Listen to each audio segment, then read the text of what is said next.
I'm going to try to get everything processed with that we would need, and we'll see what we can do about as far as like getting it back to you as soon as possible. But unfortunately, in this situation, it's kind of standard for us to collect everything.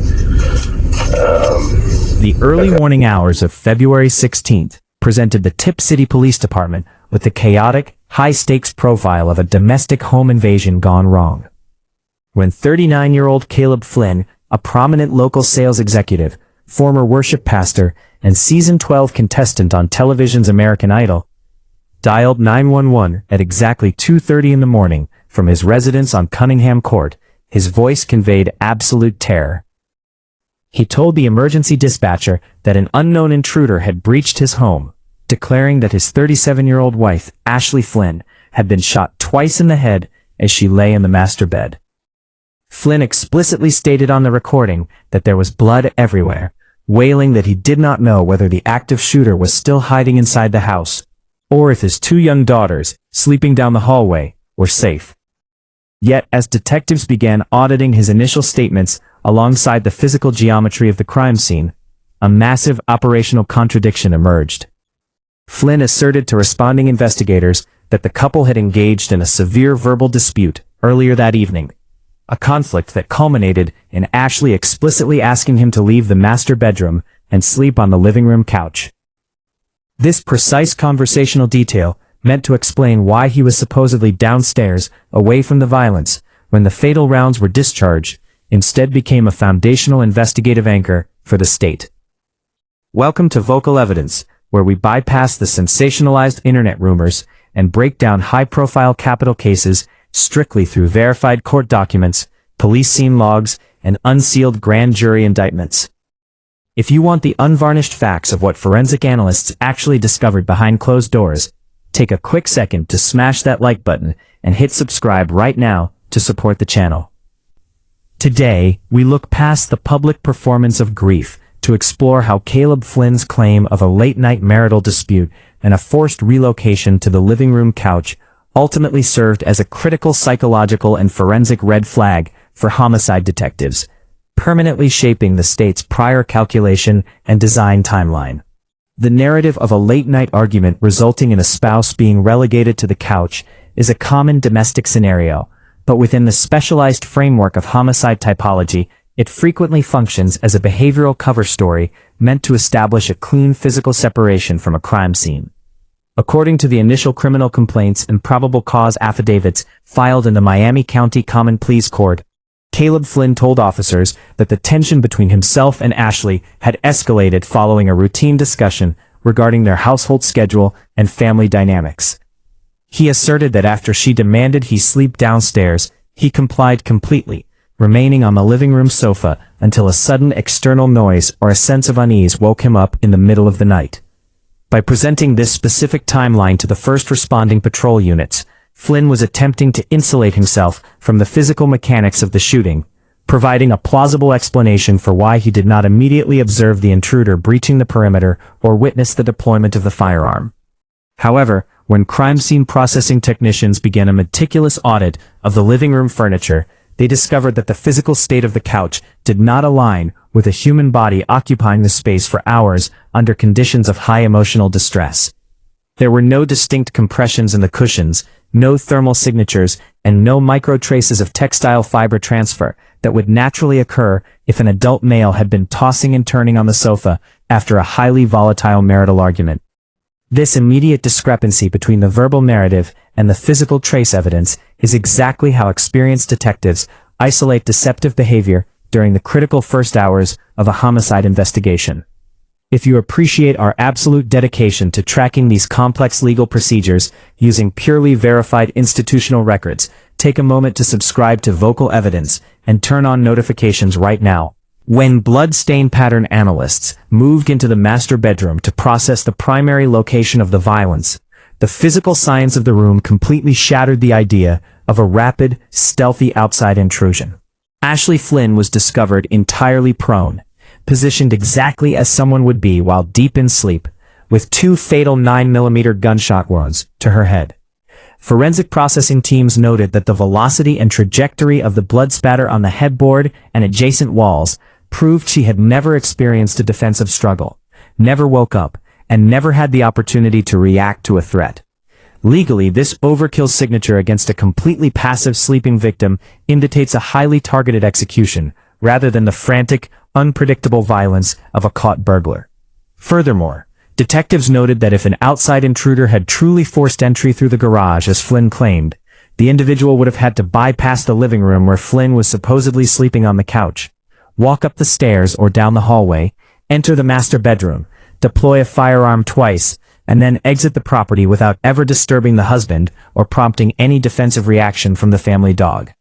The third massive forensic contradiction that permanently tied the homicide to an internal actor involved the specific ballistics and logistics of the 9mm handgun used to commit the offense.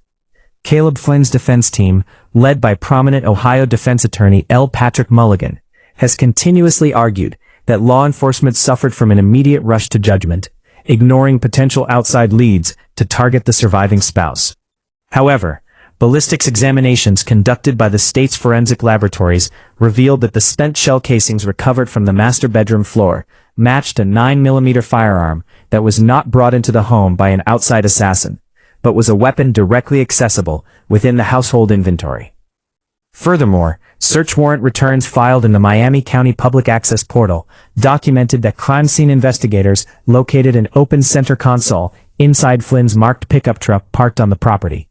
the exact location where household records indicated the family handgun was routinely stored.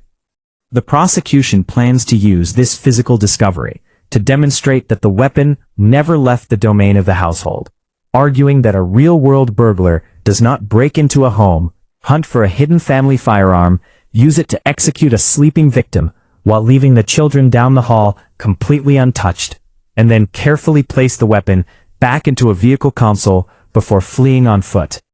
The administrative reality of the case escalated dramatically when a Miami County grand jury returned an intensive 11-count superseding indictment against Caleb Flynn, elevating the core charge to aggravated murder with prior calculation and design.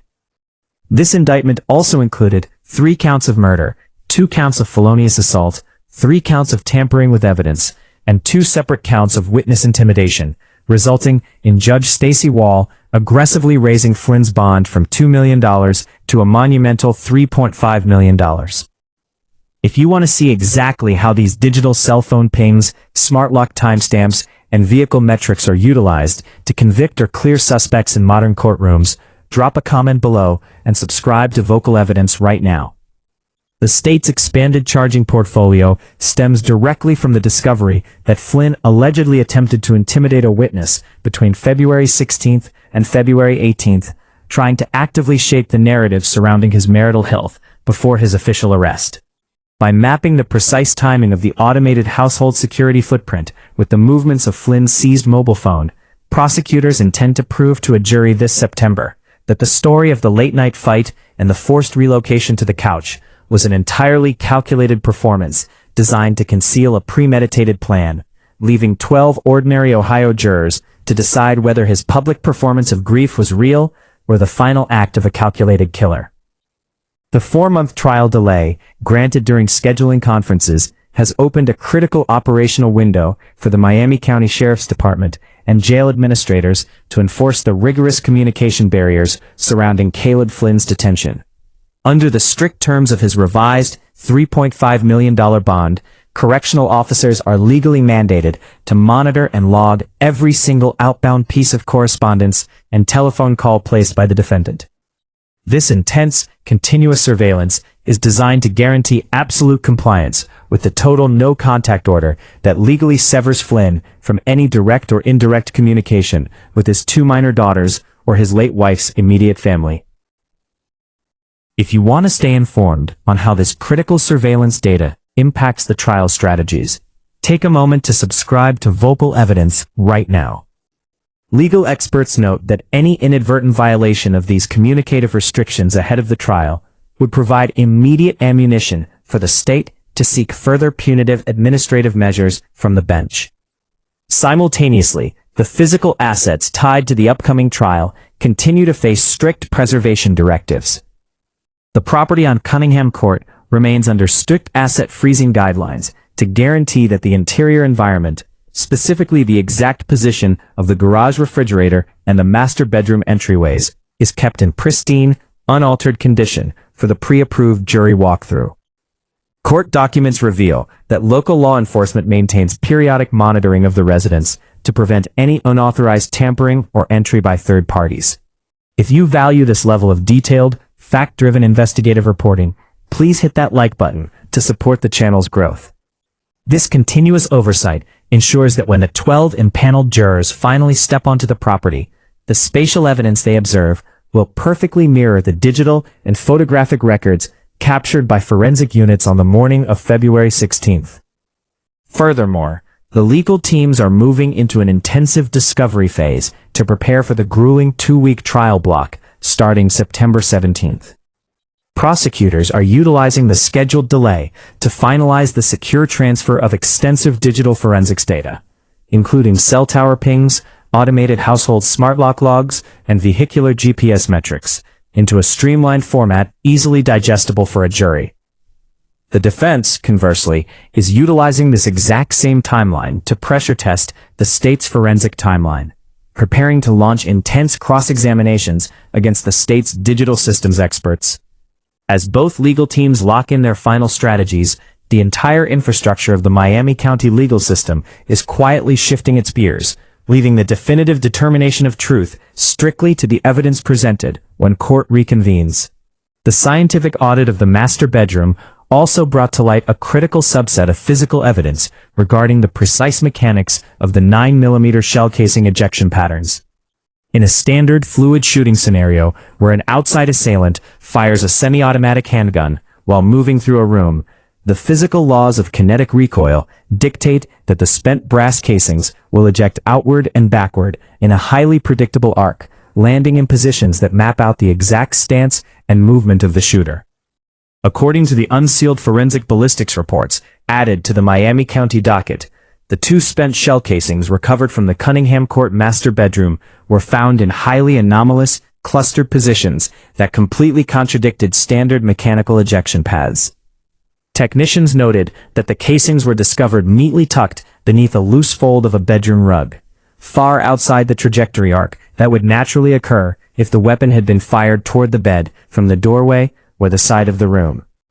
This minute ballistic displacement signaled to state analysts that the casings had been manually gathered and relocated after the shooting took place, a classic behavioral pattern seen in staged domestic homicides, where the perpetrator attempts to control the recovery of physical evidence, but fails to account for the laboratory science of kinetic trajectory. If you want to follow every piece of this unsealed ballistics file straight from the public records, take a quick second to hit that subscribe button and smash the like button right now to support vocal evidence. Furthermore, the digital profiling of Caleb Flynn's personal communications during the immediate aftermath of the 911 call revealed a hidden layer of telecommunications staging that prosecutors intend to weave into their prior calculation and design timeline. When detectives bypassed the encryption on Flynn's seized mobile device, log registries confirmed that in the exact minutes following the shooting, and prior to dialing emergency services, the device was utilized to access a cellular network tower to transmit a series of short, outbound data pings. While the defense argues that these digital transmissions were simple automated background updates, or the frantic actions of a panicked husband checking his network connection, the prosecution has issued specialized show cause motions to telecom networks to extract the exact server metadata behind these connections. The state plans to argue that these brief data bursts represented a calculated attempt to test cellular signal strength or verify an encrypted cloud backup registry before inviting law enforcement into the home, proving that the defendant's primary operational focus was managing his digital footprint rather than securing immediate medical intervention for his fatally wounded wife. The defense infrastructure, marshaled by L. Patrick Mulligan, is actively preparing an intensive counter-strategy to challenge these digital and ballistic assertions during the upcoming mid-summer Dowler hearings. Mulligan's newly retained independent forensic specialists are finalizing a comprehensive 3-dimensional geometric model of the Cunningham Court residence to prove that the spatial layout allowed for alternative, unpredictable intruder pads that could easily account for the anomalous casing positions and the refrigerator placement.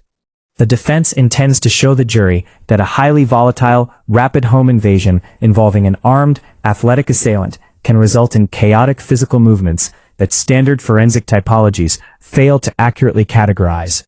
By arguing that law enforcement suffered from an immediate behavioral bias, the defense aims to turn the state's forensic red flags inside out, claiming that the unusual placement of household objects is actually definitive proof of a highly erratic outside struggle, rather than a cold-blooded, internal performance. Drop a comment below with your thoughts on whether automated smart lock logs or independent ballistic models are harder for a defense team to disprove. And make sure you are subscribed to Vocal Evidence to get our immediate breakdown the second the judge releases her final written ruling on the minor children's courtroom shields this summer. Ultimately, as the region moves through the summer months toward the September 17th trial block, the unyielding science of the frozen crime scene remains the single most powerful barrier against the manipulation of the public narrative. By ensuring that every single digital timestamp, blood spatter void, and ballistic metric is meticulously preserved and cross-referenced under full public scrutiny, the Miami County legal system has insulated the case from external speculation and internet rumors. The trial will not be decided by emotional rhetoric or public performances of grief, but by the hard physical realities documented on the morning of February 16th. Caleb Flynn remains securely contained inside the maximum security infrastructure of the local jail on his $3.5 million bond, completely isolated from his daughters, as the grinding wheels of justice prepare for the definitive 2-week presentation of evidence that will finally bring closure to the Tip City community. Make sure you stay permanently locked into the channel by hitting that subscribe button right now, as we will continue to deliver the raw, document-backed truth of every unsealed judicial order and forensic breakthrough leading straight into the trial this fall. The unyielding transparency governing the state of Ohio versus Caleb Carl Flynn has effectively established a clear procedural baseline that protects the core values of the American justice system. By allowing the public record to remain entirely open, the court has ensured that the trial will not be shaped by the standard internet rumors, speculative commentary, or sensationalized media leaks that so frequently distort high-profile true crime investigations. Instead, every single motion, every tactical U-turn, and every single digital subpoena is laid bare for critical evaluation, forcing both the prosecution and the defense to rely strictly on the unvarnished power of verified evidence and established statutory law. As the legal teams lock in their final strategies and the town of Tip City prepares for the monumental 2-week trial block this September, the absolute openness of the Miami County Courthouse stands as a powerful reminder that true justice does not hide behind closed doors. It thrives in the light of the public record, leaving the final determination of truth completely locked within the facts. The administrative realities surrounding the capital homicide trial underwent an even deeper transformation when the state's evidentiary repository officially expanded to include the complete financial, underwriting, and corporate accounting profiles of the Flynn household. For months following the crime, the general public was entirely fixated on the explosive aesthetics of the case, focusing on his singing background and public position. Yet, as the state's digital forensics units and forensic accounting teams began auditing the unsealed financial dockets, an entirely different operational blueprint materialized behind the public performance of grief. The introduction of the household's life insurance tracking logs has provided the prosecution with a concrete, mathematical motive, shifting the narrative away from a chaotic, emotional dispute and firmly into the domain of cold, calculated financial optimization. Public licensing records from the Ohio Department of Insurance reveal a hidden professional credential that has completely changed the state's investigative approach. For a distinct period earlier in his career, Caleb Flynn was a fully credentialed, actively practicing, licensed life insurance agent. He did not merely possess a casual, consumer-level understanding of financial policies. He was formally trained in the precise, clinical mechanics of risk management, policy underwriting, beneficiary designations, and the highly specific corporate investigative triggers that life insurance firms deploy when processing a high-value death benefit claim. Prosecutors intend to argue to the jury that Flynn out According to the emergency motions filed by estate lawyers representing her immediate family, Caleb Flynn was documented on the corporate registries as the sole primary beneficiary of a monumental life insurance policy valued at more than $2 million. To the surrounding community, the Flynns appeared to be a family operating at the absolute peak of suburban financial success, residing in an affluent neighborhood and maintaining a high-profile presence within local charitable circles. Yet, when forensic accountants executed a full audit of the family's joint banking histories, credit cards, and corporate asset allocations, they discovered a severe underlying structural friction marked by mounting debt loads, intense overhead pressures, and an escalating lifestyle deficit that stood in absolute conflict with their public presentation of wealth. In modern capital cases, a massive unencumbered life insurance policy represents the ultimate financial reset button for an individual trapped within a compounding economic bottleneck. The state plans to demonstrate to the jury that the story of the late-night marital dispute and the forced relocation to the living room couch was not an organic domestic incident, but a heavily managed narrative performance designed to explain his physical separation from the bedroom while his primary financial asset was liquidated. Recognizing that a defendant facing an 11-count capital murder indictment requires an extraordinary amount of liquid capital to retain elite private legal counsel, independent forensic engineers, and high-priced digital systems experts, the victim's estate attorneys filed a series of emergency motions within the court to completely lock down the family infrastructure. In these intensive filings, the family explicitly stated that Caleb Flynn possessed the immediate motive, professional means, and digital access required to dissipate the household wealth, liquidate hidden accounts, and transfer vital financial resources away from his two minor daughters to fund his high-profile criminal defense. The response from the bench was absolute. The court enforced a sweeping domestic violence temporary protection order and an aggressive asset freeze that permanently severed Caleb Flynn from accessing any joint bank accounts, corporate portfolios, retirement funds, or real estate equities tied to the property. This massive lockdown has effectively created a total financial bottleneck for the defense infrastructure ahead of the September trial block, forcing his legal team to operate under intense financial constraints while the state continues to pour unrestricted public law enforcement resources into finalizing their digital tracking metrics.